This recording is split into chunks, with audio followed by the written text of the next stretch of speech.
Hai semua, selamat datang di bacaan mingguan untuk tanggal 22 sampai 28 April 2019, bacaan horoskop atau astrologi.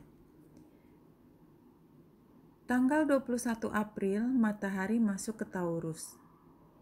Dan musim Taurus ini kita merasa ingin ada stabilitas dan punya kesempatan untuk membangun sesuatu dari yang sudah ada. Kita akan menyempatkan diri untuk duduk mendengarkan orang lain dan mengolah informasi itu sebelum menggunakannya untuk meneruskan pekerjaan kita. Kecepatan kerja yang melambat ini membuat kita sempat memberi perhatian kepada orang lain, terutama orang-orang yang kita cintai. Tidak seperti ketika musim Aries, di mana kita cenderung terburu-buru.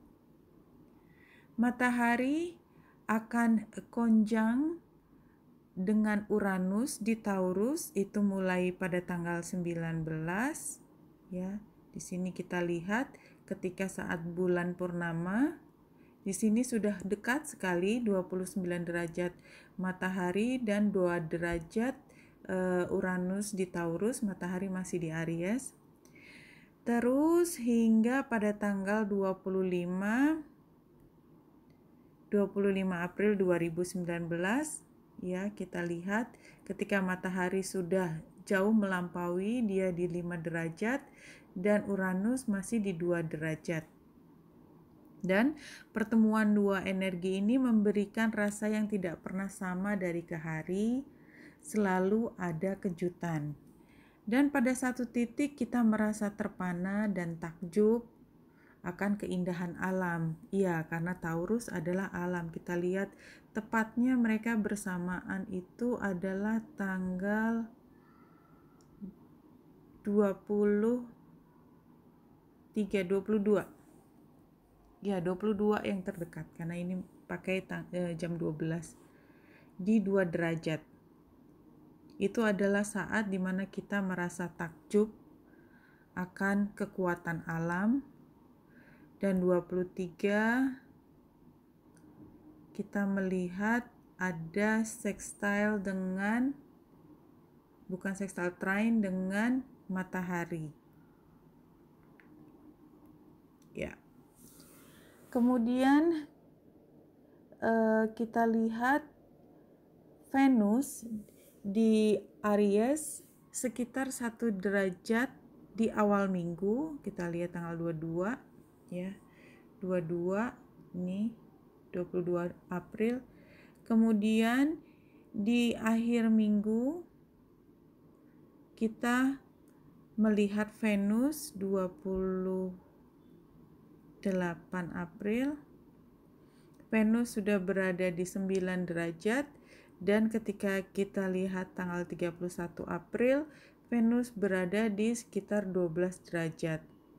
Sementara Merkurius itu ada di Aries 6 derajat di awal minggu. Kita lihat di 22 ya. Ini ada di 6 derajat. Kemudian di akhir bulan dia ada di 18 derajat 39 detik. Sementara Chiron ya, Chiron ya, yang ada tulisan K ini, dia berada di sekitar akhir bulan adalah di 4 derajat dan di awal minggu berada di 3 derajat 35 menit. Oke, kita bicara sedikit tentang Chiron dan Aries. Ya, karena tanggal 24 Venus akan konjang dengan Chiron pada 4 derajat Aries. Derajat keempat Aries adalah titik pertentangan tertinggi ketika ide baru sudah memiliki pengaruh yang cukup untuk mengguncang aturan yang sudah lama bercokol. Sementara di derajat ketiga Aries, posisi ketika Venus bertemu Chiron pada tanggal 23 April, kita lihat 23 April nih tepatnya ya di 3 derajat 25 dan 39, Venus dan Chiron. Situasinya adalah ketika ide baru dirasakan muncul dan diterima sebagai salah satu jalan keluar dari masalah tertentu atau punya kekuatan untuk menggantikan ide lama atau solusi lama.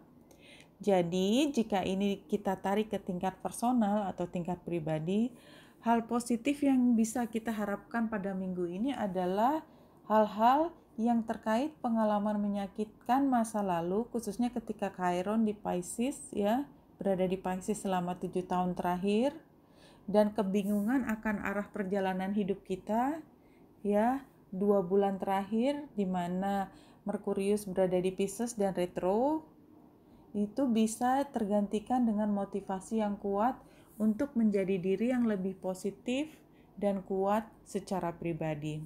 Ariasnya. Oke, kita lanjut dengan Jupiter, ya. Kita lihat Jupiter itu akan station dan bertemu dengan bulan di Sagittarius pada tanggal 23 April 2019. Ya, gambar ini. Dan memberi perasaan damai. Serta buat kita yang sudah mengalami guncangan yang cukup besar, itu kita akan merasa bangga bahwa kita sudah mencapai titik ini pada hari ini. Percaya bahwa pertolongan dari Yang Maha Kuasa itu mampu membantu kita melampaui persoalan yang berat yang terus kita pikirkan dan kadang-kadang membuat kita merasa terpuruk. Ya. Emosi ini bisa membawa kita pada empati pada orang lain. Jadi yang perlu dilihat bahwa Jupiter itu pengaruhnya tidak hanya ke diri sendiri tetapi juga keluar ke tempat lain.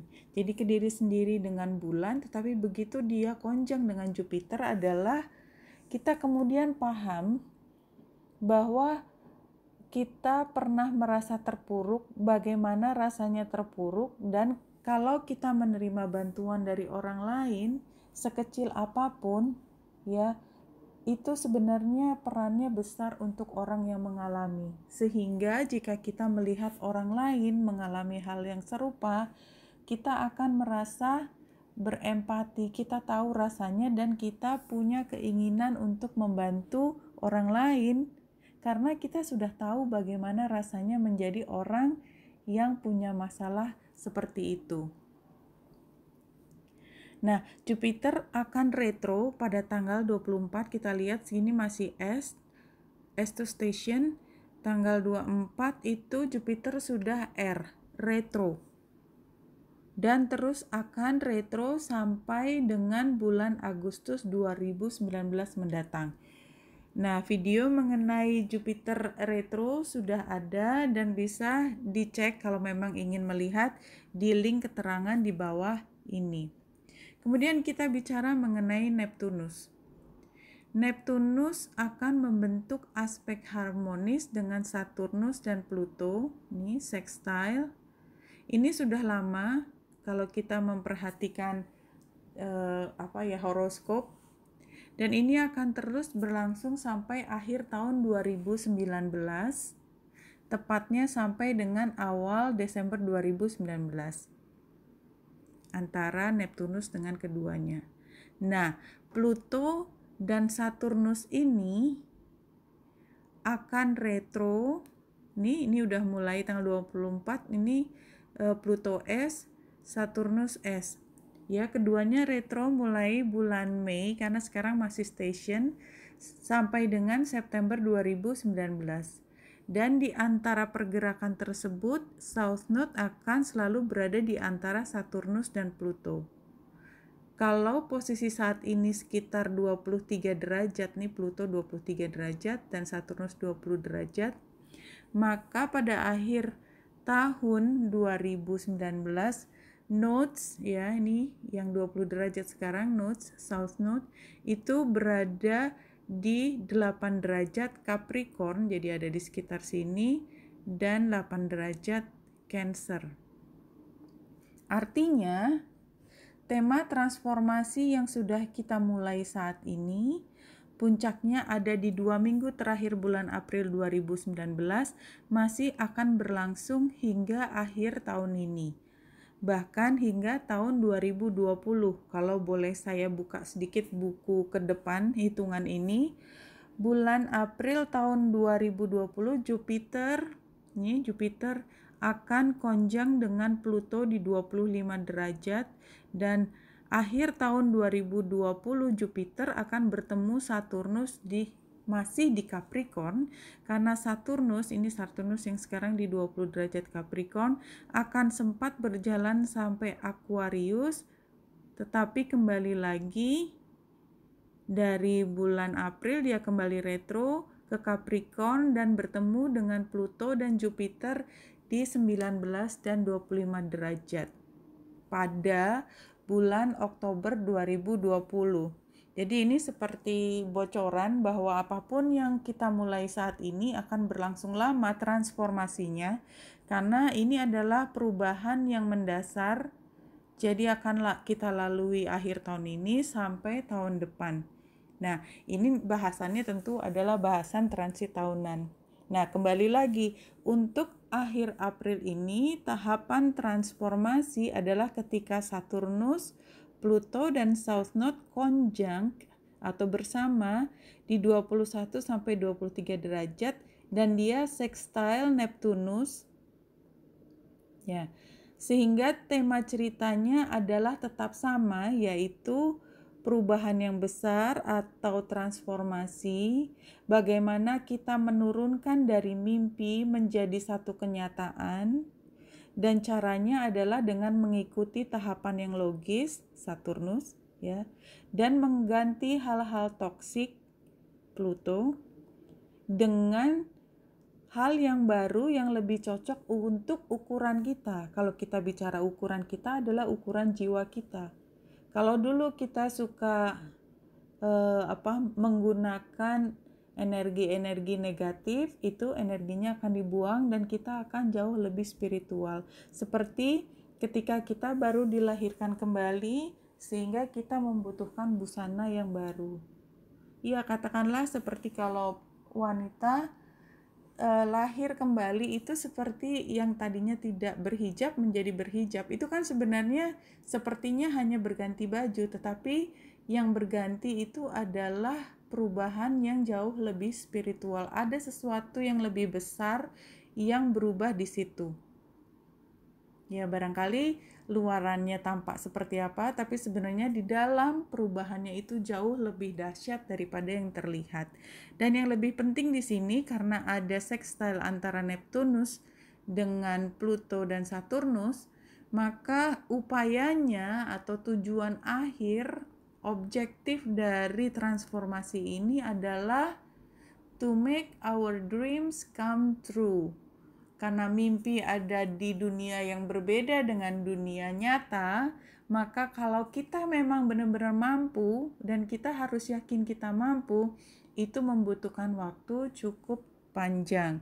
Dan itu didukung oleh komunikasi di langit antara ketiga ini, Pluto, Saturnus, dan Jupiter dengan Neptunus, dan kemudian banyak planet lain yang akan mendukung selama proses tersebut, ya. Oke, itu adalah bacaan untuk 2 minggu ke depan bulan April, mid April 2019, ya. Karena bacaannya walaupun dimulai pada tanggal 22, tetapi ini ceritanya bisa dimulai dari tanggal 15. Wenita Indrasari di sini. Jika membutuhkan informasi tambahan, silakan email ke aries mermaid8@gmail.com. Lihat di keterangan di bawah. Dan bila ingin sampai pada personal reading, kita bicarakan dari situ. Semoga membantu. Salam hati dan cahaya.